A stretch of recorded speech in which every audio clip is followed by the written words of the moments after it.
ఆ రోజు లత స్వప్నింటికి బయలుదేరింది. కృష్ణసాగర్ చెప్పిన విషయం ఆమె మర్చిపోలేదు. లత ఆ రోజంతా బాగా ఆలోచించింది. స్వప్న విశ్వాన్ని చేసుకోవడం బాగుంటుందా, కృష్ణసాగర్ని చేసుకోవడం బాగుంటుందా అని. కృష్ణసాగర్ని చేసుకోవడమే న్యాయం అనిపించింది. కృష్ణసాగర్ స్వప్న తన అంతస్తుకి తగ్గకపోయినా ఆమె అందం, మంచితనం, తెలివితేటలు అతన్ని ఆకర్షించి పేదింటి పిల్లైనా లెక్క చేయకుండా పెళ్లి చేసుకుంటాను అంటున్నాడు. ఇక విశ్వం విషయమా, ఆమె అందం, మంచితనం చూసి ప్రేమిస్తున్నాడే తప్ప ఆమె అతన్ని చేసుకోనంటే పెళ్లి మానేసే ఉద్దేశం లేదు. మొదట కాస్త బాధపడినా తర్వాత మరిచిపోతాడు. కృష్ణసాగర్ ప్రవర్తనలో మార్పు తీసుకొచ్చి మనిషిని చేసింది స్వప్న. ఆమెనే అభిమానించాడతను. అసలు పెళ్ళొద్దు అనుకున్న అతను పెళ్లి చేసుకోవాలని అనుకుంటున్నాడు. నాది నా వాళ్ళు అనే స్వార్థం కంటే న్యాయం ఆలోచించి ఎదుటివాళ్ళకి సహాయం చేయడం మంచిది. ఇక సుందర విషయమా, నెమ్మదిగా స్వప్నకి అసలు విషయం చెప్పాలి. ఆమెను చూస్తూనే స్వప్న చిరునవ్వుతో ఎదురొచ్చింది. ఏంటి 4 రోజులుగా మా ఇంటికి రావడం మానేశావు? పోనీ నువ్వు రావచ్చుగా. వచ్చానుగా అంటూ నవ్వింది. ఆమె నవ్వుతో పాటు తను శృతి కలిపింది స్వప్న. కాసేపు అయిన తర్వాత లత మెల్లగా అడిగింది, కృష్ణసాగర్ ఈ మధ్య నీకు కనిపించాడా? అతని పేరు వింటూనే ఆమె ముఖం వివరణమైంది. లత, దయచేసి ఆ విషయం నా దగ్గర ఎత్తకో. అతనంటే నీకెందుకంత కోపం? అతను నిన్నేమైనా అన్నాడా? నన్నెందుకంటాడు? రోషంగా అంది. మరి నీకెందుకు కోపం? సుందర విషయంలోనా? ఇప్పుడు అతనిలో చాలా మార్పు వచ్చింది. అదంతా నటన, చేతికి డబ్బు అందక. స్వప్న, నువ్వు అతన్ని సరిగ్గా అర్థం చేసుకోలేదని నా ఉద్దేశం. అర్థం చేసుకోవడం ఎందుకు? అతను ఏమైనా నాకు బంధువా? ఒక్క క్షణం నీ మొండివాదన కట్టిపెట్టి నేను చెప్పింది శాంతంగా విను. ఒక్క మాట చెప్పు, నీకు కృష్ణసాగర్ అంటే ఇష్టమే కదూ? సూటిగా అడిగింది. లత అలా సూటిగా అడగగానే స్వప్న చెంపలు ఒక్కసారిగా ఎర్రబడిపోయాయి. చెప్పు స్వప్న. ఇష్టం లేదు అన్నట్టు తల తిప్పింది. అబద్ధం, నేను నమ్మను. ఏంటి? నీకు అతని మీద ఇష్టం లేదని నువ్వు చెప్పగానే నమ్మేసేటంత తెలివి తక్కువదని మాత్రం కాదు.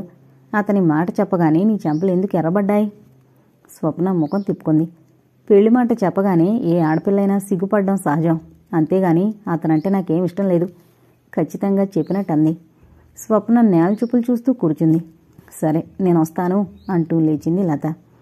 స్వప్న చొప్పున ఆమె చేపట్టుకుని, లత, నా మీద కోపం వచ్చిందా అంటూ అడిగింది. నీ మీద నాకు కోపం ఎందుకు? కాకపోతే చాలా బాధపడుతున్నాను. ఒక జమీందారు నిన్ను కోరి పెళ్లి చేసుకుంటానంటే మూర్ఖంగా కాదంటున్నావు. అతని మీద ప్రేమ లేదని నీ అంతరాత్మని నువ్వే మోసగించుకుంటున్నావు. నీ అంతరాంతరాల్లో గుట్టుగా దాగున్న ప్రేమ ఏనాటికైనా బయటపడకపోదు. స్నేహితురాలివి కదా అని నీ మంచి కోరి, నీ సుఖాన్ని కోరి నేను ఒప్పించడానికి వచ్చాను. నాకేం విలువిచ్చావు? వస్తాను అంటూ వెళ్ళిపోయింది. స్వప్న నిశ్చేష్టురాలై అలాగే కూర్చుండిపోయింది. యాదగిరి కృష్ణసాగర్ దగ్గరికి వెళ్ళి, బాబుగారు, మిమ్మల్ని పెదబాబుగారు పిలుస్తున్నారు అని చెప్పాడు. నన్నా? ఆశ్చర్యంగా అడిగాడు. స్వప్న వెళ్ళిపోయిన దగ్గర నుండి ఆయన మనవడతో అసలు మాట్లాడడం లేదు. ఇప్పుడు రమ్మని కబురు చేయగానే ఆశ్చర్యంగా ఉంది అతనికి. మిమ్మల్నేనండి అని మరొకసారి చెప్పాడు యాదగిరి. అతను గబగబా తాతగారి గదిలోకి వెళ్ళాడు. పిలిచారట. ఆయన దృష్టి క్షణంసేపు మనవడి ముఖం మీద నిలిచిపోయింది. సోఫాలో కూర్చోమన్నట్టు కళ్ళతోనే సైగ చేశారు. కృష్ణసాగర్ ఆయనకి ఎదురుగా సోఫాలో కూర్చుంటూ ఏంటి అన్నట్టు చూశాడు. ఆ రోజు నువ్వు చెప్పావే ఆ అమ్మాయి సుందర్ గురించి, ఆ మాటలన్నీ నిజమేనా? నిజం తాతగారు, నా మాట నమ్మండి. నమ్ముతాను. అయితే నేను చెప్పినట్టు నువ్వు వినాలి. అయితే నువ్వు నిజంగా నా మాట విని పెళ్లి చేసుకుంటావా? తల ఊపాడు. చేసుకుంటాను అన్నట్టు. అయితే నేను చెప్పిన అమ్మాయి మెడలో తాళి కడతావా? ఆయన మాటలకి త్రుళ్ళిపడి చూశాడు. మీరు చెప్పిన అమ్మాయినా? అవును, ఆయన గంభీరంగా అన్నారు. క్షమించండి తాతగారు, మీరు చెప్పిన అమ్మాయి మెడలో నేను తాళి కట్టలేను. నా మాట వింటానన్నావు. వింటానని చెప్పాను గాని నాకు నచ్చని అమ్మాయిని చేసుకుంటానని చెప్పలేదే. నీకు నచ్చిన అమ్మాయి అంటే? దుర్గాప్రసాద్ గారి తెల్లటి కనుబొమ్మలు ముడిపడ్డాయి. కృష్ణసాగర్ సమాధానం చెప్పలేనట్టుగా చూశాడు. ఎవరా అమ్మాయి? స్వప్న? అతను మాట్లాడలేదు. స్వప్న నిన్ను పెళ్లి చేసుకోవడానికి ఇష్టపడక పారిపోయిందిగా. ఇంకా అమ్మాయిని నువ్వు మర్చిపోలేదా? నేనంటే ఇష్టపడక కాదు, సుందర విషయంలో నన్ను అపార్థం చేసుకుని వెళ్ళిపోయింది. అంటే స్వప్నకు నిన్ను చేసుకోవడం ఇష్టమేనా నీ ఉద్దేశం? అతను మాట్లాడలేదు. సుందర విషయమై ఆమె ఇక్కడి నుంచి వెళ్ళిపోయింది. సరే, ఇప్పుడు నువ్వేమంటావు? స్వప్నని ఎలా అయినా ఒప్పించి పెళ్లి చేసుకుంటానంటావు. ఇప్పుడప్పుడే ఏం చెప్పలేను. ముందు ఆ అమ్మాయిని అడగాలి కదా. నేను చెబుతున్నాను విను. స్వప్న నీ మాట విని పెళ్లికి ఒప్పుకోదు. ఆ అమ్మాయిని నువ్వు ఒప్పించలేవు. ఆ మాట నేను ఖచ్చితంగా చెప్తాను అన్నారు. ఆ అమ్మాయిని నేను ఒప్పిస్తాను, పట్టుదలగా అన్నాడు. నువ్వు ఒప్పించలేవు. చూస్తారుగా. చూస్తాను. ఆ అమ్మాయి ఒప్పుకోకపోతే నువ్వు పెళ్ళే మానేస్తావా? స్వప్న ఒప్పుకుంటుంది అన్న నమ్మకం నాకుంది. ఆ నమ్మకం నాకు లేదు. కృష్ణసాగర్ మాట్లాడలేదు. దుర్గాప్రసాద్ గారు క్షణం ఆలోచించి, సరే, నీకు వారం రోజులు టైం ఇస్తున్నాను. మళ్ళీ ఆదివారం సాయంత్రం 7 గంటలలోపు ఆ అమ్మాయిని నువ్వు మన ఇంటికి తీసుకురా. ఆ అమ్మాయిని నువ్వు తీసుకురాకపోతే సోమవారం సాయంత్రం 7 గంటలలోపు నాకు నచ్చిన అమ్మాయితో నీకు వివాహం నిశ్చయిస్తాను. నువ్వు నా మాట వింటావా? అడిగారు. కృష్ణసాగర్ క్షణం ఆలోచించి, సరే, ఆదివారం సాయంత్రం 7 గంటలలోపు స్వప్నని ఇంటికి తీసుకొస్తాను. పంతం పట్టినట్టు అన్నాడు. ఆ అమ్మాయి రాకపోతే సోమవారం సాయంత్రం 7 గంటలకి నాకు నచ్చిన అమ్మాయితో నీ పెళ్లి నిశ్చయమైపోతుంది. సరే. కృష్ణసాగర్ ఒప్పుకున్నట్టుగా తల ఊపాడు. ఇంటి ముందు కారాపి కృష్ణసాగర్ తిన్నగా లోపలికి వెళ్ళాడు. ఇంట్లో ఎవరూ ఉన్న అలికిడి లేదు. లోపలున్నారో ఏంటో. చిరంజీవి అంటూ పిలిచాడు. ఎవరూ పలకలేదు. మళ్లీ పిలిచాడు. ఆ పిలుపుకి పెరట్లో బట్టలారేసుకుంటున్న స్వప్న ఎవరా అని తొంగి చూసింది. అతన్ని చూస్తూనే ఆమె కనుబొమ్మలు కోపంతో ముడిపడ్డాయి. లోపల గుమ్మంలో కృష్ణసాగర్ నవ్వుతూ నిలబడ్డాడు. ఇంట్లో ఎవరూ లేరా అంటూ ప్రశ్నించాడు. లేరు, ముక్తసరిగా చెప్పింది. అతన్ని కూర్చోమని అనలేదు. అతనే చొరవగా అక్కడున్న కుర్చీలో కూర్చున్నాడు. స్వప్న ఏటో చూస్తూ అక్కడ తలుపుకి చేరబడి నిలబడింది. మీ తమ్ముళ్ళు ఎవరూ లేరా? లేరు అంది కోపంగా. ఆ చెప్పడంలో మీరెందుకొచ్చారు? మీకిక్కడేం పని అన్నట్టు ప్రశ్నార్థకంగా ఉంది. తాతగారు నిన్నింటికి తీసుకురమ్మన్నారు. నన్నా? ఎందుకు? ఆశ్చర్యాన్ని గొంతులోనే నొక్కేసి పైకి బెంకంగా అడిగింది. ఏమో, నాకేం తెలుసు. అతని కళ్ళల్లో కొంటిదనం మెరిసింది. అంత తెలుసుకోకుండా వచ్చారా? ఆమె గొంతులో వెటకారం ధ్వనించింది. ఆ విషయం ఏదో నీకు తాతగారే చెబుతారు. ఇక ఆ ఇంటికి రావాల్సిన అవసరం నాకు లేదు. ఈ విషయంలో తాతగారిని నన్ను మన్నించమని చెప్పండి. ఆ మాట నువ్వు అనుకుంటే సరా? ఆమె మాట్లాడలేదు. స్వప్న, బయలుదేరు. తాతగారికి నేను మాటిచ్చాను నిన్నింటికి తీసుకొస్తానని. నన్ను ఆ ఇంటికి తీసుకొస్తానని తాతగారికి మీరు మాటిచ్చారా? ఎందుకు? మీ ఇంట్లో నౌకర్లు పరిచారకులెంతో నేను అంతేనన్న సంగతి మీరు మర్చిపోయారా? ఆమె మాటలు అతని హృదయంలో శరాఘాతంలా గుచ్చుకున్నాయి. బాధని గుండెల్లోనే దాచుకుని పైకి చిరునవ్వు నవ్వాడు. స్వప్న, నువ్వు నన్ను అర్థం చేసుకో. నిన్ను నా భార్యగా ఆ ఇంటికి కోడలుగా తీసుకువెళతాను అన్నాడు. స్వప్న అతని వైపు కళ్ళు విశాలం చేసుకుని చూసింది. నిజం స్వప్న, నిన్ను నేను పెళ్లి చేసుకుంటాను. ఆ మాటలు వింటూనే చేదు తిన్నట్టు ముఖం పెట్టింది. అతను లేచి కిటికీ దగ్గరగా వెళ్లి నిలబడ్డాడు. ముఖం గంభీరంగా మారిపోయింది. ఈమెను ఆ విషయంలో ఎలా నమ్మించడం అనుకున్నాడు. స్వప్న అతని వైపు పరిశీలనగా చూసింది. పొడవుగా సూటిగా ఉన్న నాసిక పక్కనుంచి అందంగా కనిపిస్తోంది. పచ్చటి చెంపలు పక్కనుంచి చూస్తుంటే ఇంకా అలాగే చూడాలనిపిస్తోంది. మనిషిలో ఒక రకమైన టీవీ కనిపిస్తోంది. ఆ నిలబడే తీరులో తల తిప్పి చూడడంలో రాజసం ఉట్టిపడుతోంది అతనిలో. అతను చటుకున ఇటు తిరగడంలో ఆమె కంగారుగా తన చూపులు మరో పక్కకు తిప్పేసుకుంది. స్వప్న, నేనంటే నీకిష్టం లేదా? సూటిగా ప్రశ్నించాడు. అతను సుందరి గురించి జరిగిందంతా చెప్పబోతుండగా చిరంజీవి, సంజీవి, హైమ ఆ వెనక కామాక్షమ్మ వచ్చారు. ఆవిడ అతన్ని చూస్తూనే, అదేంటి బాబు అలా నిలబడిపోయారు, కూర్చోండి అంది. ఆవిడ అండంతో అతను కుర్చీలో కూర్చున్నాడు. చిరంజీవి, సంజీవి చనువుగా అతని చేయి పట్టుకుంటూ, మీరు ఈవేళ మాతో పాటే భోంచేయాలి అన్నారు బ్రతిమలాడినట్టుగా. మీ అక్క ఏమంటుందో? నవ్వుతూ ఆమె వైపు ఓరగా చూశాడు. ఆమె మాట్లాడలేదు. ముఖం దుమ్దుమ్లాడించింది. మా అక్క ఏమీ అందు, మీరు భోంచేసి వెళ్ళండి అంటూ పిల్లలిద్దరూ పట్టుబట్టారు. అక్క, బావగారికి నువ్వు చెప్పవా అన్నారు. ఆయన కోసం ఇంటి దగ్గర అంతా ఎదురు చూస్తుంటారు, ఆయన్ని వెళ్ళనివ్వండి అంది. ఎవరూ ఎదురు చూడరు. మీ అక్క చేత్తో అమృతం కలిపి వడ్డిస్తే తృప్తిగా తిని హాయిగా ఇక్కడే నిద్రపోతాను అని చెప్పండి. అలా ఏం వీల్లేదు, ఇంటికి వెళ్ళిపోమని చెప్పండి. నేను ఈ ఇంటి అల్లుని అని చెప్పండి అంటూ నవ్వాడు. అక్కడే నిలబడిన హైమ నవ్వుతూ చూసింది. ఎందుకు నవ్వుతావు? నువ్వు లోపలికి పో అంటూ చెల్లెల్ని కసిరింది. హైమా, నువ్వేం మీ అక్కకు జడిసి పోనవసరం లేదు, ఇక్కడే ఉండు అన్నాడు. అక్క కసరగానే చిన్నబుచ్చుకుని వెళ్ళిపోతుందల్లా అతని మాటలు వింటూనే ఆగిపోయింది. లోపల కామాక్షమ్మ ముసుముసుగా నవ్వుకుంది. వాళ్ళిద్దరూ అలా వాదించుకుంటుంటే. తప్పు కదూ, ఆ అబ్బాయిని అలా అనొచ్చా? తల్లి కూతుర్ని మెల్లిగా చివాట్లు వేసింది. లేకపోతే ఇక్కడ భోజనం ఏమిటి? కూరలు ఏమున్నాయని వడ్డించడానికి అంది కోపంగా. ఇంట్లో కూరగాయలున్నాయి, వండేస్తాను. గుడ్లు తెప్పించి అట్లు పోసేస్తాను. ఎంతసేపు అందావిడ.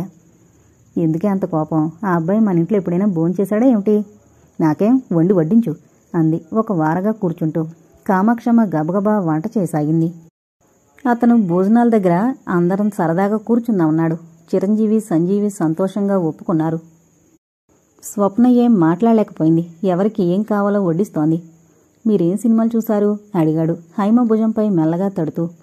ఏం చూడలేదండి నెమ్మదిగా చెప్పింది. సాయంత్రం నేను సినిమాకి తీసుకువెళతాను, వస్తారా? హైమ స్వప్న వైపు భయంగా చూసింది. ఏమంటావు అన్నట్టు. చిరంజీవి సంజీవి ఓ అంటూనే స్వప్న వైపు చూసి నీరు కారిపోయాడు. వాళ్ల వైపు కళ్ళెరజేసి చూసిందామె.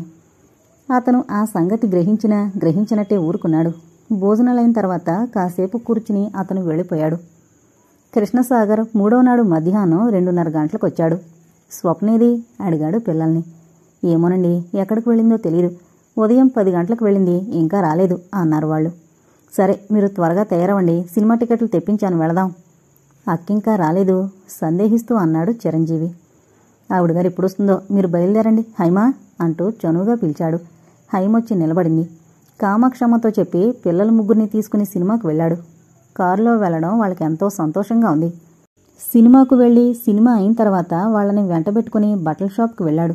ముగ్గురు వద్దు అంటున్నా వినకుండా వాళ్ళకి మంచి ఖరీదైన బట్టలు తీశాడు. వాళ్ల కోసమే ఎదురు చూస్తూ మింగడానికి సిద్ధంగా ఉన్న పులిలా చూడసాగింది వారి వైపు స్వప్న. ఎక్కడికి వెళ్లారు? తీక్షణంగా చూస్తూ చెల్లెల్ని తమ్ముళ్ళని అడిగింది. వాళ్ళు ముగ్గురు చేతిలో ప్యాకెట్లతో భయపడుతూ బిగుసుకుపోయి అలాగే నిలబడిపోయారు. నేనే వాళ్ళని బలవంతంగా సినిమాకు తీసుకువెళ్లాను చెప్పాడు కృష్ణసాగర్.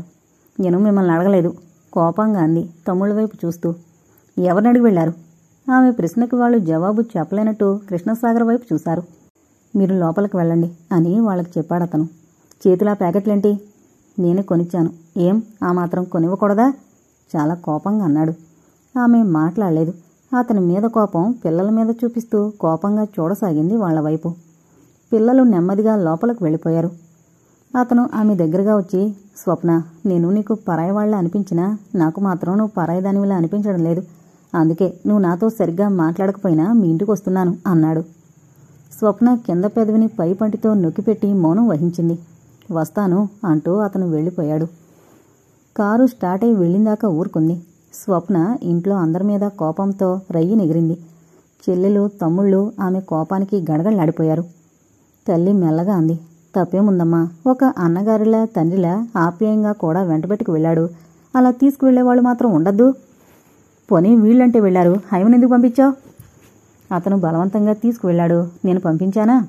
ఇది ఇలా షికార్లు కొడుతుంటే ఆ పెళ్లివాళ్ళు చూస్తే తల్లి అర్థం కానట్టు అడిగింది.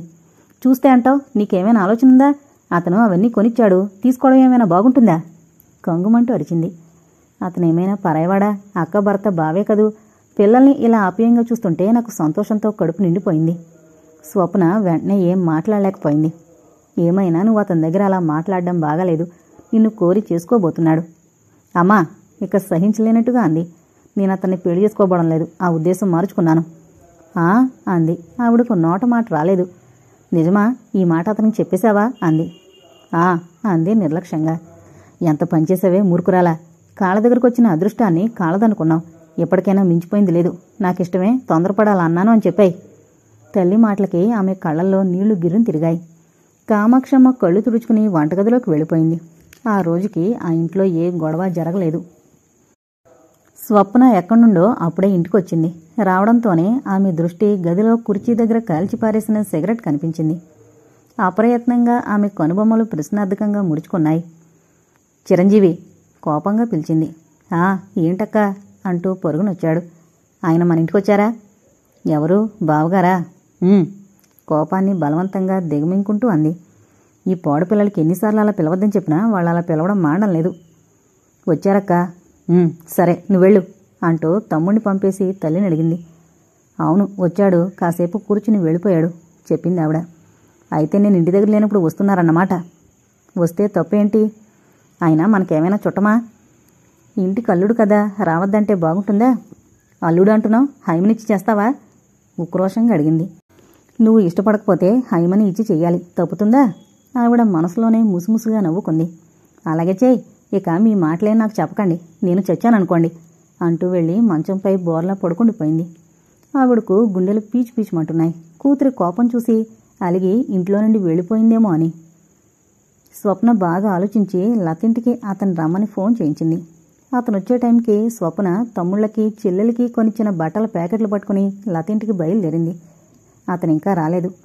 లత స్నేహితురాల వైపు ఆశ్చర్యంగా చూసింది. ఈ ప్యాకెట్లేమిటి అంటూ. ఏంటా, ఆయన గారు నన్ను పెళ్లి చేసుకోమని అడగబోతూ మా వాళ్ళకిచ్చిన లంచాలు అంది కసిగా. అంటే అంది అర్థం కాక. అర్థం కాలేదా? నేను ఇంటి దగ్గర లేనప్పుడు పిల్లల్ని సినిమాకు తీసుకువెళ్ళి వాళ్లను మంచి చేసుకోవడం కోసం ఇవన్నీ కొనిపెట్టాడా మహానుభావుడు. ఆమెకు అర్థమైనట్టుగా చిరునవ్వు నవ్వింది. అదా, ఇంకేంటో అనుకున్నాను. ఒకళ్ళు మనకేమైనా కొనిస్తే చెడ్డగా ఎందుకు అనుకోవాలి, మంచిగా అనుకోవచ్చుగా. మంచికి అర్థమేమిటో అతనికి తెలుసా? స్వప్న, నువ్వింకా అతన్ని అర్థం చేసుకోలేదా? ఇప్పుడేంటి, నేను ఆ ఇంట్లో అడుగుపెట్టినప్పుడు అర్థం చేసుకున్నాను అంది అదోలా నవ్వుతూ. లత ఏదో చెప్పబోతుండగా కారాగిన శబ్దం అవడంతో ఇద్దరూ అటు చూశారు. స్వప్న కృష్ణసాగర్ని చూస్తూనే అప్రయత్నంగా లేచి నిలబడిపోయింది. అతను ఆమె వైపు చూడలేదు. లత వైపు చూస్తూ, ఫోన్ చేశారా, ఎందుకు అడిగాడు. స్వప్న, మీతో మాట్లాడాలి అందుకని. ఓ అందుకా అన్నాడు. స్వప్న లోపలే కోపంతో ఉడికిపోతోంది. ఏంటి, ఏం మాట్లాడాలి అన్నట్టు ఆమె వైపు చూశాడు. లత ఏదో పనున్నట్టు లోపలికి వెళ్ళిపోయింది. ఇవి మీకు ఇచ్చేద్దామని తీసుకొచ్చాను అంది ప్యాకెట్లు చూపిస్తూ. ఏంటి? అతను నుదురు చిట్లించాడు. పిల్లలు కొన్న బట్టలు అంది మామూలుగా. నేను వాళ్లకు కొనిచ్చాను, వాళ్ళు తీసుకున్నారు. నీకు నేనేం కొనివ్వలేదు. అలా కొనిచ్చినప్పుడు తిరిగి ఇచ్చేద్దుగాన్లే. నా తమ్ముళ్ళకి చెల్లెలకి మీరు కొనివ్వడం ఏమిటి? రోషంగా అడిగింది. కొనిస్తే తప్పేమిటి? ఎందుకు కొనిచ్చారు, ఏ ఉద్దేశంతో కొనిచ్చారు అని అడుగుతున్నాను. అతను మాట్లాడలేదు. ఆమె వైపే చూస్తూ అలాగే నిలబడున్నాడు. మీ మనసులో ఉద్దేశం గ్రహించుకోలేనంత తెలివి తక్కువదాన్నేమీ కాను నేను.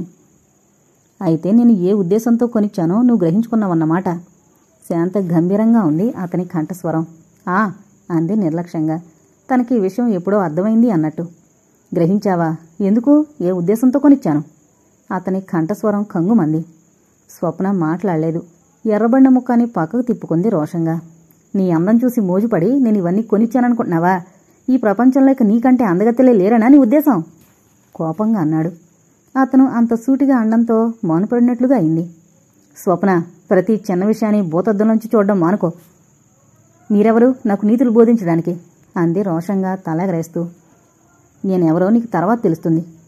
అంటే ఆ మాత్రం అర్థం కాలేదు? చాలా తెలివైన దానివి. చిన్న విషయానికి కొమ్మలు రెమ్మలు చేర్చి పెద్దగా ఊహిస్తావే, ఆ మాత్రం గ్రహించుకోలేవు. హేళం ధ్వనించింది అతని కంఠస్వరంలో. స్వప్న కోపానంతా గొంతులోనే దిగమింగుకుంటూ, అవన్నీ నాకు అనవసరం. ఈ ప్యాకెట్లే మీకు ఇచ్చేయడానికి వచ్చాను అంది నిర్లక్ష్యంగా. తీసుకోకపోతే? రెట్టించినట్టుగా అన్నాడు. ఇక్కడే పారేసిపోతాను. నీ బ్రతుకుండగా వాళ్ళ బట్టలు తీసుకోరు. నా చెల్లెలు తమ్ముళ్ళు యాచకులు కారు మీరు చేసే దానధర్మాలు స్వీకరించడానికి అంది కసిగా. అతను క్షణం నివ్వెరపోయినట్టయ్యాడు ఆమె మాటలు వింటూనే. ఓ స్వప్న అంటూ బాధపడుతున్నట్టుగా కొద్దిగా తల విదిలించాడు. నీకు ఎదుటివాళ్ల హృదయాన్ని ఎలా గాయపరచాలో బాగా తెలుసు. అసలు నీ గుణం ఏమిటో నాకు పూర్తిగా అర్థమైంది. నువ్వు నలుగురితో కలిసి ఉండలేవు సరికదా. ఓ నలుగురు కలిసే ఉన్నా నవ్వుకున్నా నువ్వు ఓర్చలేవు. కాదు, నీ మనసు నన్నే ప్రేమిస్తుంది అని కూడా నీకు తెలుసు. అది నేను ఎక్కడ గ్రహిస్తానని నీ బాధ అంతా. ఆ విషయం కప్పిపుచ్చాలని తెలివి తక్కువగా తాపత్రయపడుతున్నావు. నేను ఈ విషయాలన్నీ గ్రహించలేదనుకుంటున్నావేమో. వస్తా అంటూ టేబుల్ మీదున్న ప్యాకెట్లు పట్టుకు వెళ్ళిపోయాడు. అతను అలా సూటిగా మనసులో మాట ఘాటుగా పైకనేసి ప్యాకెట్లు పట్టుకుని వెళ్ళిపోవడంతో స్వప్న స్తంభించిపోయినట్టయింది. అతను నోటికి ఎంత మాట వస్తే అంతమాట అండంతో అవమానంతో అక్కసుతో ఆమె ముఖం ఎర్రబడిపోయింది. లత వెనకగా వచ్చి ఆమె భుజంపై చేయి వేయడంతో తల తిప్పి చూసింది. ఒక్కసారిగా ఆమెలో దుఃఖం ఉప్పెన్లా పొంగింది. లత అంటూ ఆమెను చుట్టేసి బౌరుమంటూ ఏడ్చేసింది. స్వప్న అంది కంగారుగా.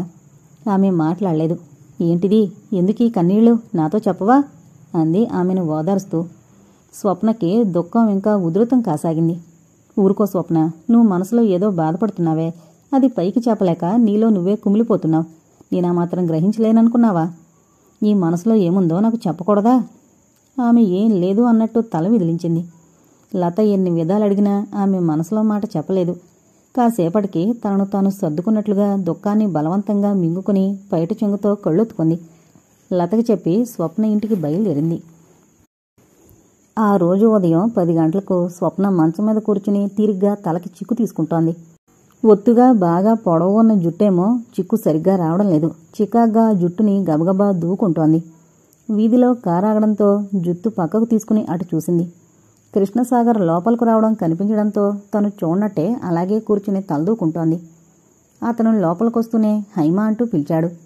స్వప్న అతని వైపు కళ్ళు తిప్పి చూసింది. అతని పిలుపు వింటూనే హైమ పరిగెత్తుకునొచ్చింది. ఆ వెనక చిరంజీవి, సంజీవి పరిగెత్తుకునొచ్చారు. మనం ఒక చోటికి వెళదాం అనుకున్నాం కదా అన్నాడు. వాళ్ళు తలూపారు. అక్కడికి సాయంత్రం వెళదాం. ఇప్పుడెలా ఎక్కడికైనా తిరిగి వద్దాం. ఓ అంటూ వాళ్ళు ఒప్పుకున్నారు. స్వప్న తనని కానట్టు తలదూకుంటూ కూర్చుంది. అతని వైపు చూడలేదు. హైమ, చిరంజీవి, సంజీవి బట్టలు మార్చుకోవడానికి లోపలికి వెళ్లారు. కృష్ణసాగర్ ఆమెకు ఎదురుగా అక్కడున్న కుర్చీలో కూర్చున్నాడు. స్వప్న గమనించినట్టే ఊరుకుంది. ముగ్గురు 5 నిమిషాల్లో తయారై వచ్చారు. ఒక్కసారి వాళ్ళ ముగ్గురు వైపు చూసింది. హైమ కొత్త పరికిణి, కొత్త ఓణి, కొత్త జాకెట్తో బొమ్మలా ఉంది. చిరంజీవి, సంజీవి ఇద్దరూ ఒకే రకం బట్టలు వేసుకున్నారు. అక్క వెళ్ళొస్తాం అని చెప్పారు ముగ్గురు. స్వప్న ముఖంలో ఒక్కసారి ఆనందరేఖ మెరిసి వెంటనే మాయమై ముఖం నల్లబడిపోయింది. వెళ్ళండి, నాతో చెప్పడం దేనికి? కోపంగా అంది. ముగ్గురు భయంగా కృష్ణసాగర్ వైపు చూశారు. మీ అక్కకి కాస్త పిచ్చుంది అన్నట్టు అతను కుడి చెయ్యి చూపుడు వేలు కణతల దగ్గర ఆంచి చేయి తిప్పాడు. మీరు పదండి, ఆమె మాటలు లెక్క చేసుకోకండి అన్నట్టు చేత్తో సైగ చేశాడు. కృష్ణసాగర్ అలా సైగ చేయడంతో ముగ్గురికి ధైర్యం వచ్చి కారు వైపు నడిచారు. కృష్ణసాగర్ కామక్షమతో చెప్పాడు. పిల్లల్ని సాయంత్రం తీసుకునొస్తాను, మా కోసం చూడకండి అంటూ. అలాగే బాబు అందావిడ. అతను స్వప్న వైపు చూడలేదు. వెళతామని ఎవరూ చెప్పలేదు. ఆమెకు కళ్ళనీళ్లు గిర్రం తిరిగాయి. తను చచ్చిందో బ్రతికిందో ఎవరికి అక్కర్లేదు. తానంటే ఎవరికీ లక్ష్యం లేదు. ఇన్నాళ్ళు చెల్లెలు, తమ్ముళ్ళు తను ఎలా చెబితే అలా వినేవారు. ఇప్పుడు తనని అసలు లెక్కే చేయడం లేదు. వీళ్ల కోసం ఎన్ని పాట్లు పడింది, ఎన్ని కష్టాలు పడుతోంది. తన జీవితాన్నే ధారపోస్తోంది. అయినా వీళ్ళకి తన అక్కర్లేదు. వీళ్ళకి కావాల్సింది కారులో తిరగడం, ఖరీదైన బట్టలు వేసుకుని సోగ్గా తిరగడం. అలా తిప్పడానికి తన దగ్గర డబ్బు లేదు. అందుకే వాళ్ళ తన చుట్టూ తిరుగుతున్నారు. ఖరీదైన బట్టలు, సోకులు తనకైనా అక్కర్లేంది. మరి తన కోరికలన్నీ ఎవరికోసం చంపుకుంది? తనకు అందరిలా ఆశలున్నాయి, కోరికలున్నాయి. తన సుఖం కోసం తన దారి తాను వెతుకుని ఎందుకు వెళ్లలేదు? అది వీళ్ళేమైనా గుర్తించారా? తను తండ్రికిచ్చిన మాట నిలబెట్టుకోకుండా చేస్తున్నాడే కృష్ణసాగర్. హైమకి కుదిరిన సంబంధం తప్పిపోయింది. వాళ్ళు అన్న టైంకి పెళ్లి చేయకపోతే వేరే సంబంధం చూసుకుంటామని కబురు చేశారు. డబ్బు లేక పెళ్లి ఆగిపోయింది. ఆ విషయం ఎవరికైనా గుర్తుందా? రెట్టింపు ఉత్సాహంతో ఉన్నారంతా. అక్క అక్క అని కూడా తిరిగిన వాళ్ళు ఇప్పుడు అతని చుట్టూ బావగారు బావగారంటూ తిరుగుతున్నారు. ఇంట్లో వాళ్ల ప్రవర్తన ఆమె హృదయంలో బల్లెంతో పొడిచినట్టు బాధపడసాగింది. ఆమెకి ఇవన్నీ తలుచుకుంటే పిచ్చెక్కిపోతున్నట్టుగా ఉంది. అలా ఆలోచిస్తూ భోజనమైనా చేయకుండా మంచం మీద పడుకుంది. స్వప్న మర్నాడు 9 గంటలకి బయలుదేరి బస్టాండ్ వైపు వెళ్లసాగింది. బస్టాండ్లో ఆమెకు విశ్వం ఎదురయ్యాడు. అతన్ని చూడగానే స్వప్నకి పోయిన ప్రాణం తిరిగొచ్చినట్టయింది. స్వప్న అంటూ సంతోషంగా చూశాడు. ఇంత తొందరగా బయలుదేరావు, లతింటికా అడిగాడు. మీకోసం, మీ ఇంటికే బయలుదేరాను. మా ఇంటికా? నమ్మలేనట్టు చూశాడు. ఆమె ఎప్పుడూ తమ ఇంటికి రాలేదు. ఇల్లు సరిగ్గా తెలియదేమో కూడా. ఏంటి అలా చూస్తున్నారు? నిజం, మీ ఇంటికే బయలుదేరాను అంది చిరునవ్వుతో. అయితే పద, ఏదైనా హోటల్కి వెళ్ళి కాఫీ తాగుదాం అంటూ దారి తీశాడు. అతనిలో ఉత్సాహం ఉరకలు వేస్తోంది. విశ్వం పక్కగా నడుస్తూ మీరెక్కడికి బయలుదేరారు అడిగింది. మీ ఇంటికే. పనుందా? ఊరికే ఒకసారి కనిపించి వెళదామని నవ్వాడు. స్వప్నికేం ప్రశ్నించలేదు. ఇద్దరూ ఓ హోటల్కి వెళ్ళి కాఫీ టిఫిన్లకి ఆర్డర్ చేసి కబుర్లు చెప్పుకుంటూ కూర్చున్నారు. ఏంటో చెప్పాలన్నావు? ఆమె కళ్ళల్లోకి ఆతృతగా చూశాడు. ఏం చెప్తుందా అని. అతని ప్రశ్నకి ఆమె కనురెప్పలు కిందకు వాలిపోయాయి. ఒకసారి బరువుగా శ్వాస తీసుకుంది. క్షణంసేపు మౌనం వహించి మెల్లగా చెప్పింది. మీరు ఆ వేళ నన్ను అడిగారు కదా. ఆ విషయం గురించి ఆలోచించాను. ఏమని? ఆతృతగా అడిగాడు. నాకిష్టమే. తల వంచుకుని మెల్లగా చెప్పింది. నిజంగానే స్వప్న అంటూ సంతోషంతో ఆమె చేయి పట్టి మెల్లగా నొక్కాడు. ఆమె అతని చేతిని మృదువుగా విడిపించుకుంటూ అంది. మన పెళ్లి చాలా క్లుప్తంగా జరిగిపోవాలి. అలాగే జగన్నాథస్వామి కోవిల్లో చేసుకుందాం ఉత్సాహంగా అన్నాడు. ఈరోజు శుక్రవారం, బుధవారం మంచి రోజు. ఆ రోజే మన వివాహం జరిగిపోవాలి. అలాగే నీ ఇష్ట ప్రకారమే ఆ రోజే పెళ్లి చేసుకుందాం. విశ్వం, స్వప్న ఇద్దరూ బుధవారం ఉదయం 7 గంటలకి జగన్నాథస్వామి కోవిల్లో పెళ్లి చేసుకోవడానికి నిశ్చయించుకున్నారు. ఇప్పుడు స్వప్న మనసుకి హాయిగా ఉంది. తనకి విశ్వం తోడున్నాడు. విశ్వం చెప్పినట్టే ఆ మర్నాడొచ్చాడు. పెళ్లి ఏర్పాట్లన్నీ చూస్తున్నట్టు చెప్పాడు. మళ్లీ ఆదివారంగాని సోమవారంగాని వస్తానని చెప్పి వెళ్ళిపోయాడు. విశ్వం కనిపించగానే కృష్ణసాగర్ కారాపి కూర్చోమన్నాడు. కారులో కూర్చోగానే కారు ముందుకు కదిలింది. ఈ మధ్య అక్కడ కనిపించడం లేదు, ఊళ్ళో లేవా? మామూలుగా అడిగాడు కృష్ణసాగర్. ఊళ్ళోనే ఉన్నాను అంటూ నవ్వాడు విశ్వం. ఏమిటి విశేషాలు? ఏమున్నాయి, మామూలే. అన్నట్టు చెప్పడం మరిచాను, రేపు బుధవారం నా పెళ్ళి నవ్వుతూ చెప్పాడు విశ్వం. ఆశ్చర్యంగా చూశాడు. నిజమా అంటూ. నిజమే. ఏంటంత ఆశ్చర్యంగా అడుగుతున్నావు? ఎంతకు ఎవరా అమ్మాయి? ఏం చదువుకుంది? నీకు తెలిసినమ్మాయే. నాకు తెలిసినమ్మాయా? ఎవరు? ఆశ్చర్యపోతూ అడిగాడు కృష్ణసాగర్. స్వప్న అతి మెల్లగా చెప్పాడు విశ్వం. స్వప్న. కృష్ణసాగర్ చేతులు స్టీరింగ్పై బిగుసుకున్నాయి. ఆమె ఒప్పుకుందా? ఎంత మామూలుగా అడగాలనుకున్నా ఆ కంఠస్వరంలో బాధ తొంగి చూస్తూనే ఉంది. ఒప్పుకుంది కాబట్టే పెళ్లి చేసుకుంటున్నాను. కృష్ణసాగర్కి ఆ మాటలేమీ వినిపించడం లేదు. మనసంతా అల్లకల్లోలంగా ఉంది. విషాదంతో కూడిన చిరునవ్వు అతని పెదవుల మీద త్రుటి కాలం మెరిసి మాయమైంది. ఆ రోజు ఆదివారం. తాతగారు రాత్రి 7 గంటలలోపు ఆ అమ్మాయిని ఇంటికి తీసుకురమ్మన్నారు. తీసుకురాకపోతే ఆయనకు నచ్చిన అమ్మాయితో వివాహం చేసేస్తాను అన్నారు. స్వప్నని తీసుకురాకపోతే తాతగారి దగ్గర తను ఓడిపోయినట్టే. అందుకే స్వప్నింటికి వెళ్లి ఆమెను బలవంతంగా లాక్కొద్దామని నిశ్చయించుకుని బయలుదేరాడు. అంతలో విశ్వం కలిశాడు. తను అనుకున్నదొకటి, జరిగిందొకటి. లేకపోతే విశ్వంగడితో స్వప్న పెళ్ళేమిటి? స్వప్న ఎలా ఒప్పుకుంది? ఆ మాటలు అతను చెబుతుంటే తనేమైపోయాడో తనకే తెలీదు. విశ్వానికి స్వప్నకి పెళ్ళన్న మాట తలుచుకుంటే ఆపాదమస్తకం కంపించిపోసాగాడు కృష్ణసాగర్. స్వప్న స్వప్న అంటూ కలవరించింది అతని మనసు. సాయంత్రం అవుతుంటే తాతగారు పిలిచారు. కృష్ణసాగర్ని చూస్తూనే అడిగారు. ఈరోజు ఆదివారం 7 గంటలలోపు స్వప్నని మన ఇంటికి తీసుకొస్తానన్నావు, గుర్తుందా? గుర్తుంది మెల్లగా అన్నాడు. వెళ్ళి తీసుకొస్తావా? ఆశ్చర్యంగా చూశారు దుర్గాప్రసాద్ గారు మనవడి వైపు. ఆ అమ్మాయి రాదు, ఆమెకు పెళ్లి నిశ్చయం అయిపోయింది మామూలుగా చెప్పాడు. కొద్ది క్షణాలు ఆయన మాట్లాడలేదు. తర్వాత అన్నారు. నాకు తెలుసురా, స్వప్న నిన్ను చేసుకోవడానికి ఇష్టపడదని. అందుకే నేను చెప్పిన అమ్మాయిని చేసుకోమన్నాను. కృష్ణసాగర్ ముఖం అవమానంతో గంభీరంగా మారిపోయింది. అయితే నేను చెప్పిన అమ్మాయిని చేసుకుంటావా? ఏం, నేను చెప్పినట్టుగా వింటావా? మీ ఇష్టం, మీరెలా చెబితే అలా వింటాను. దుర్గాప్రసాద్ గారు హుందాగా చిరునవ్వు నవ్వారు. ఆ నవ్వు చూసావా, నేనే గెలిచాను అన్నట్టుంది. కృష్ణసాగర్ ఒక క్షణం కూడా అక్కడ నిలబడలేక ఆ గదిలోంచి నిష్క్రమించాడు. దుర్గాప్రసాద్ గారు వెళుతున్న మనవడి వైపు ప్రేమగా చూశారు. వీడి కోసమేనా తనని ఇంకా బ్రతికించాడా దేవుడు? వాడి పెళ్లి కళ్ళతో చూసే అదృష్టం కలగాలి, అదే తన కోరిక. సోమవారం మధ్యాహ్నం 2 గంటలకు ఇంటికొచ్చిన స్వప్నకి చెల్లెలు ఒక కవరు తెచ్చిచ్చింది. నీకు ఉత్తరం వచ్చింది అంటూ. ఆ కవరు తిప్పి చూసింది. తన అడ్రస్ రాసుంది. పోస్టు ముద్ర లేదు. అంటే అది పోస్టులో వచ్చిన ఉత్తరం కాదు. స్వప్న చెల్లెల్ని అడిగితే ఎవరో నాకు తెలీదు, ఈ కవరిచ్చి వెళ్లారని చెప్పింది. స్వప్న ఆ కవరిచించి ఉత్తరం బయటకు తీసింది.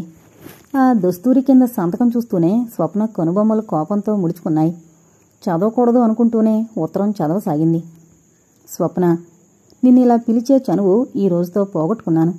నిజానిజాలు తెలుసుకోకుండా, అర్థం లేకుండా నా మీద నువ్వు కసి, కోపాన్ని పెంచుకున్నావు. నీకు ఈ విషయాలన్నీ ఎన్నోసార్లు చెప్పాలనుకున్నాను. నువ్వు నాకు అవకాశం ఇచ్చావు కాదు. ఎప్పుడూ కోపంతో ఉన్న నువ్వు శాంతంగా నా మాటలు వింటావన్న నమ్మకం నాకు పోయింది.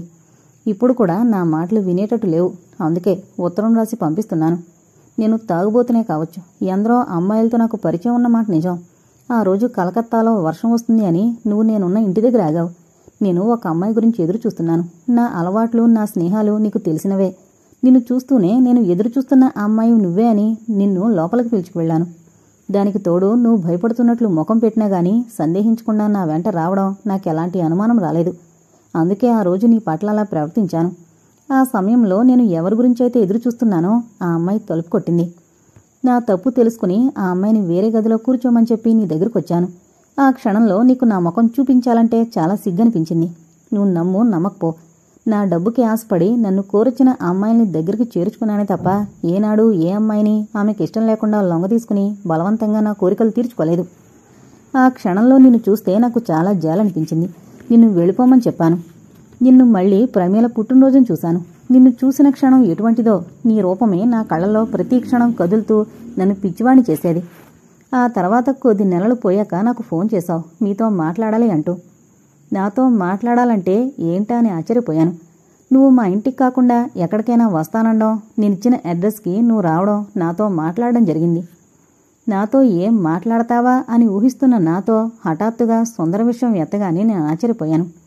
ఆ సుందరెవరో, నువ్వు ఏం మాట్లాడుతున్నావో నాకు నిజంగా అర్థం కాలేదు. నన్ను అసలు మాట్లాడనివ్వలేదు. అసలు విషయం ఏమిటో అడిగి తెలుసుకోవడానికి ప్రయత్నించలేదు. నీ కోపంతో నన్ను రెచ్చగొట్టి నాకు పిచ్చెక్కేలా చేశావు. నాలో మొండి పట్టుదల, కోపం రెట్టింపయ్యాయి. ఇంతవరకు ఎవరికీ జడవని నన్ను ఓ అమ్మాయి భయపెట్టి బెదిరిస్తుందా అన్న కోపంతో నేను ఏమేమో మాట్లాడాను. నువ్వు వెళ్ళిపోయావు. ఆ తర్వాత ఆ విషయం మరిచిపోయాను. కంపెనీ పని మీద నేను విదేశాలకు వెళ్లవలసి వచ్చింది. ఆ తర్వాత సంవత్సరం గడిచిపోయింది. ఇండియా వచ్చినప్పుడు నా స్నేహితుడొకడు బ్లడ్ క్యాన్సర్తో హాస్పిటల్లో ఉన్నాడని తెలిసి చూడ్డానికి వెళ్ళాను. వాడు నన్ను చూడగానే ఎంతో ఆనందించాడు. తర్వాత అతను ఏదో విషయం గురించి బాధపడుతున్నట్టు గ్రహించాను. నేను ఆ విషయాన్ని రఘుని అడిగాను. మొదట అతను చెప్పడానికి ఇష్టపడలేదు. తర్వాత చెప్పాడు. విని తనని అసహించుకోకూడదని మాట తీసుకుని తను ఒక అమ్మాయిని ప్రేమించానని, వాళ్ళు కాస్తో కూస్తో ఉన్నవాళ్ళు, నాలాంటి వాడికి పిల్లనివ్వరు అని, తనకి ఆస్తి లేదు సరికదా, ఉద్యోగం కూడా లేదు, చదువు లేదు. అందుకే ఆ అమ్మాయి దగ్గర ఒక అబద్ధం ఆడాను. నా పేరు రఘు అని చెప్పకుండా కృష్ణసాగర్ అని చెప్పి జమీందారు దుర్గాప్రసాద్ గారు మా తాతగారని చెప్పాను. ఆ అమ్మాయి నమ్మిందట. అంతలో ఆమెకు వాళ్ళింట్లో సంబంధం నిశ్చయించారు. మేమిద్దరం ఆలోచించుకుని బందర్ నుండి ఆ అమ్మాయిని నాతో కలకత్తా తీసుకొచ్చి వేరే ఇల్లు తీసుకుని అక్కడ కాపురం పెట్టాను. ఆమె తనని పెళ్లి చేసుకోమని నన్ను ప్రతిరోజు అడిగేది. ఆమెకేదో చెప్పి అప్పటికి తప్పించుకునేవాణ్ణి. తర్వాత ఆమె తల్లి కాబోతుంది అని తెలిసి నా గుండెగినంత పనైంది. ఇక పెళ్లి విషయంలో తప్పించుకోవడం నా వల్ల అయ్యే పని కాదని నేను బాగా ఆలోచించి నీ దగ్గర 10,000 రూపాయలు తీసుకుని ఒక ఉత్తరం రాసి డబ్బు ఉత్తరం ఆమె పక్కన పెట్టి రాత్రికి రాత్రి ఇల్లు విడిచి వచ్చేశాను. నాకు పెళ్లి చేసుకోవడం అంటే ఎప్పుడూ ఇష్టం లేదు. అందుకే తప్పించుకున్నాను. తర్వాత ఆమె ఎలాగో నా అడ్రస్ తెలుసుకునొచ్చి అన్యాయం చేయొద్దని కన్నీళ్లతో ప్రాధేయపడింది. నిజంగా ఆమెపై నాకెప్పుడూ ప్రేమ లేదు. అందుకే ఆమెను అవమానించి పంపేశాను అంటూ చెప్పి ఆమె ఇప్పుడు ఎక్కడుందో అంటూ రఘు ఏడ్చేశాడు. నాకొక్కసారిగా నీ మాటలు గుర్తుకొచ్చాయి. ఆ అమ్మాయి పేరు ఏంటి అని అడిగాను. సుందరి అని చెప్పాడు. ఆమెను పెట్టిన ఊసిరే తనిప్పుడు అనుభవిస్తున్నట్టు చెబుతూ బాధపడ్డాడు. 2 రోజుల తర్వాత రఘు చచ్చిపోయాడు. ఆ టైంలో నువ్వు నాకు కనిపించలేదు. ఆ సుందరిని నేనిప్పుడూ చూడలేదు. మళ్లీ తిరిగి లతింట్లో ఇన్ని సంవత్సరాల తర్వాత చూశాను. నిన్ను చూడగానే వెంటనే గుర్తుపట్టేశాను. నువ్వు గుర్తుపడతావో లేదో అనుకున్నాను. నువ్వు గుర్తుపట్టడమే కాదు, ఆనాటి విషయాలు నువ్వింకా మరిచిపోలేదు. కోపంలో ఉన్నావు. ఆనాడు విశ్వం సలహా మీద తాతగారి కోరిక తీర్చడం కోసం నిన్ను అలా అడిగినందుకు నన్ను ఎంతగానో అసహించుకునుంటావు, నాకు తెలుసు. అందుకే ఆ రాత్రంతా నేను బాగా ఆలోచించుకుని జరిగిన విషయమంతా చెప్పి దీనిలో నా తప్పు ఏం లేదని చెప్పడానికి మీ ఇంటికొచ్చాను. కానీ నువ్వు నన్ను అర్థం చేసుకోకుండా అవమానించి నా కోపాన్ని రెచ్చగొట్టి నా శాంతాన్ని మంచితనాన్ని రూపుమాపావు. అంతే, మనిద్దరి మధ్య పంతాలు ప్రారంభమై కసి కక్ష పెరిగిపోయాయి. నా లెక్కలైనట్టు నువ్వు ప్రవర్తించడంతో నీ గర్వాన్ని అణిచేయాలని, అప్పటికైనా ఈ కృష్ణసాగర్ సంగతి నీకు తెలుస్తుంది అని ఆశించాను. స్వప్న, నేను నిన్ను ఎంత ప్రేమించానో మాటలతో చెప్పలేను. సుందరి మాటలు నిజమని నమ్మి నన్ను అపార్థం చేసుకున్నావు. ఆ విషయంలో నిన్ను ఎలా నమ్మించను? రఘు బ్రతికుంటే నీకు అతనితో నిజం చెప్పించుండేవాణ్ణి. ఇప్పుడు నేను చెప్పినా నువ్వు నన్ను నమ్మవని నాకు తెలుసు. నిన్ను నమ్మించడం ఎలా, ఏం చేయను. అందుకే మౌనంగా ఉండిపోతున్నాను. విశ్వంతో నీ పెళ్లి జరగబోతుందని తెలిసింది. నా జీవితం చీకటిమయమైనా నీ జీవితంలో వెలుగు కిరణాలు ఉదయించాలని, నువ్వు సుఖంగా ఉండాలని భగవంతుణ్ణి మనస్ఫూర్తిగా కోరుకుంటూ నీ దగ్గర సెలవు తీసుకుంటున్నాను. కృష్ణసాగర్. ఉత్తరం పూర్తిగా చదివిన స్వప్నకి మతిపోయినట్టయింది. నిజమా? సుందర ఎవరో నిజంగా తనకి తెలీదా? తెలిసి నాటకం ఆడుతున్నాడా? స్వప్న ఒక్క ఉరుకుతో తన పెట్టి దగ్గరకు పరిగెత్తింది. పెట్టి తెరిచి బట్టలడుగున పేపర్ కింద కవర్ కోసం వెతికింది. కవరు కనిపించడంతో ఆతృతగా దాన్ని చింపి చూసింది. సుందరి చెప్పినట్టుగానే ఒక ఫోటో, ఉత్తరం ఉన్నాయి. ఫోటోలో సుందరి పక్క ఉన్న అతను కృష్ణసాగర్ కాదు. అతను ఎవరో తనిప్పుడూ చూడలేదు. అతను కృష్ణసాగర్ చెప్పినట్టు రఘు అయ్యి ఉంటాడు అనుకుంది. ఉత్తరం విప్పి చూసింది. మొదటి 2 లైన్లు చదివి తిరిగి మడిచేసి కవర్లో పెట్టేసింది. సుందరి కృష్ణసాగర్ అనుకున్న రఘుకి రాసిన ఉత్తరమంతా తమ విషయాలు రాస్తూ పుట్టిన బిడ్డకు అన్యాయం చేయొద్దని, తండ్రిగా ఆ బిడ్డను ఆదరించమని ప్రాధేయపడుతూ రాసిన ఉత్తరం అది. ఒకళ్ళ ఉత్తరాలు చదివే అలవాట్లేని స్వప్న ఆ కవరు తిరిగి పెట్లో పడేసింది. తిరిగి కృష్ణసాగర్ రాసిన ఉత్తరం పదే పదే చదువుకుంది. చేతుల్లో ముఖం దాచుకుని వెక్కి వెక్కి ఏడ్చింది. ఇప్పుడు ఏంటి చేయడం? విశ్వంతో తనకి పెళ్లి నిశ్చయం అయిపోయింది. ఒక్క 2 రోజుల క్రితం ఈ విషయం తెలుసుంటే, అతనికైనా తనపై ప్రేముంది, తను మాత్రం అతన్ని ప్రేమించలేదా? ఈ విషయం అతనికి ఎలా తెలుస్తుంది? అతనితో ఎక్కడికైనా వెళ్ళినప్పుడు తన మనసు ఎంత ఆనందించేది?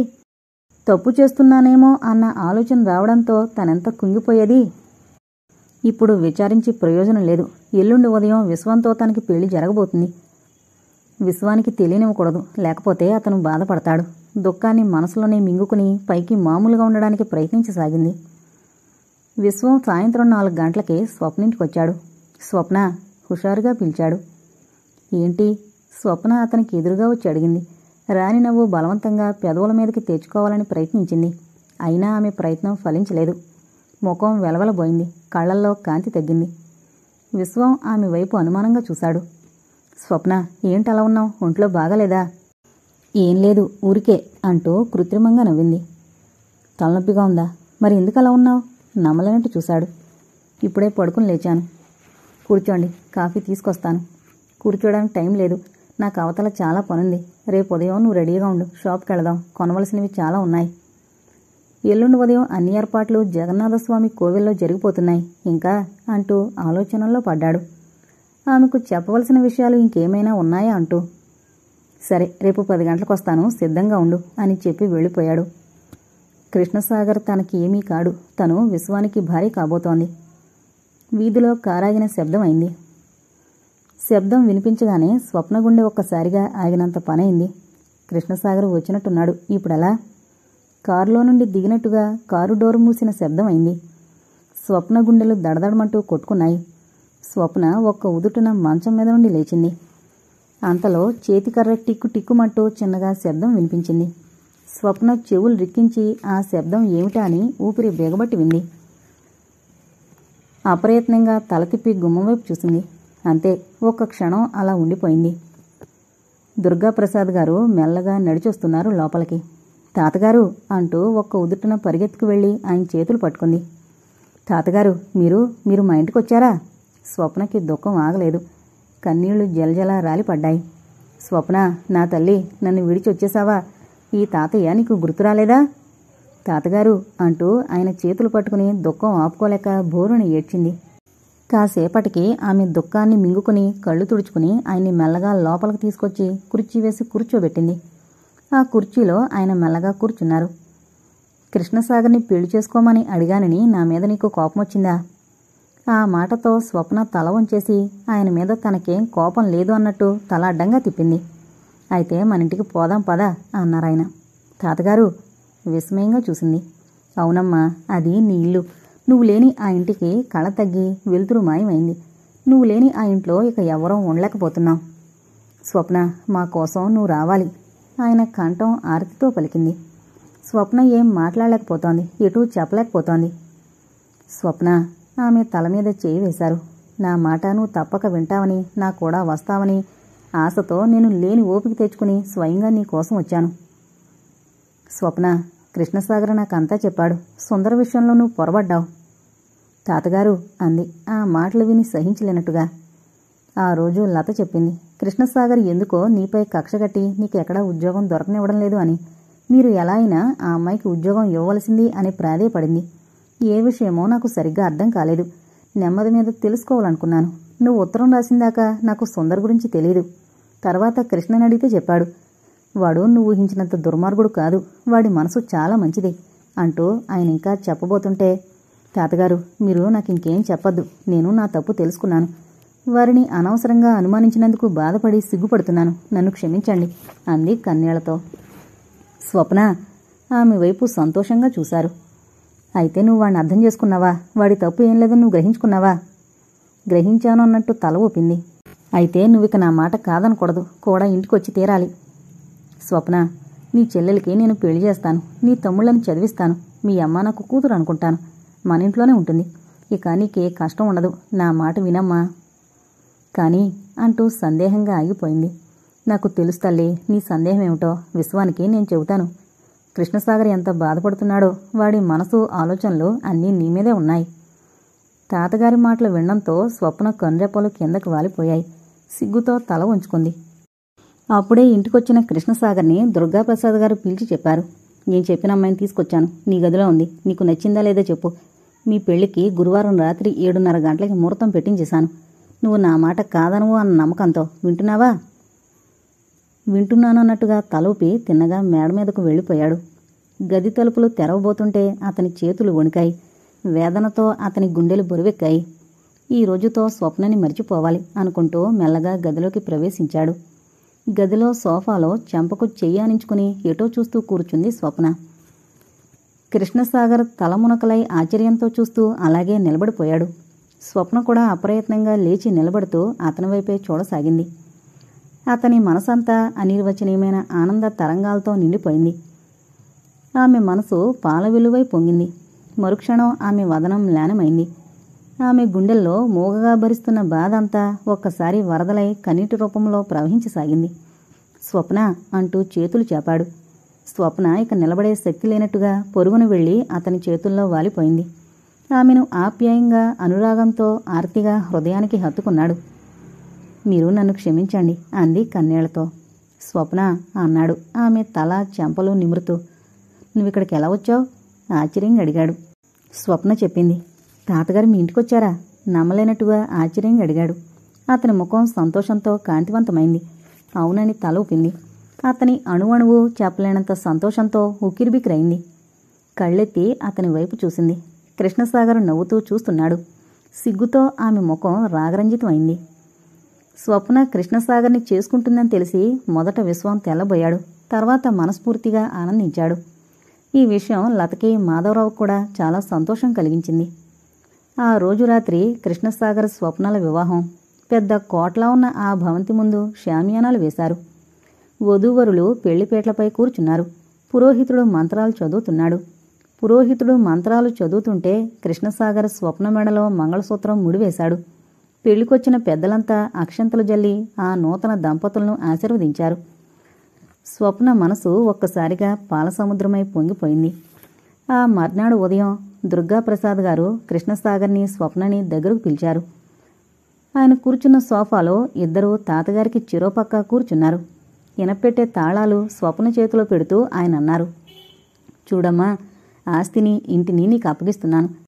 వాటితో పాటు వీణ్ణి కూడా నీకు అప్పగించేస్తున్నాను. నీ పరిచయంతో మంచి మార్గంలో పడిన వీణ్ణి ఇంకా మంచివాడిగా నలుగురిలో మంచి పేరు ప్రఖ్యాతులు తెచ్చుకునేటట్టు చెయ్యాలి. మన వంశం పరువు ప్రతిష్టలు ఎప్పుడూ మాసిపోకుండా జాగ్రత్తగా కాపాడుకోవాలి. మీ భార్యాభర్తలిద్దరూ ఎప్పుడూ ఇలాగే ఉండాలి, అదే నా కోరిక అంటూ ఆయన ఇద్దరి చేతులు కలిపారు. దుర్గాప్రసాద్ గారి కళ్ళు ఆనందంతో మెరవసాగాయి. కృష్ణసాగర్ స్వప్నల చేతులతో పాటు ఇద్దరి కళ్ళు కలిశాయి. కృష్ణసాగర్ పెదవులపై చిరునవ్వు నాట్యం చేసింది. ఆ కళ్లల్లో అనంతకోటి ప్రేమ కావ్యాలు తొంగి చూస్తున్నాయి. స్వప్న కళ్లల్లో అంతకు ముందున్న కాంతులు ద్విగుణీకృతం అయ్యాయి. ఆమె మనసు మయూరంలా నాట్యం చేయసాగింది. ఇంతటితో జీవనతార అనే నవల కంప్లీట్ అయిందండి. దయచేసి మన ఛానల్ను అందరూ సబ్స్క్రైబ్ చేసుకోగలరు. అలాగే మీ ఫ్రెండ్స్ అండ్ ఫ్యామిలీ మెంబర్స్కి మన ఛానల్లో ఉన్న నవలలను షేర్ చేయగలరు. Thank you.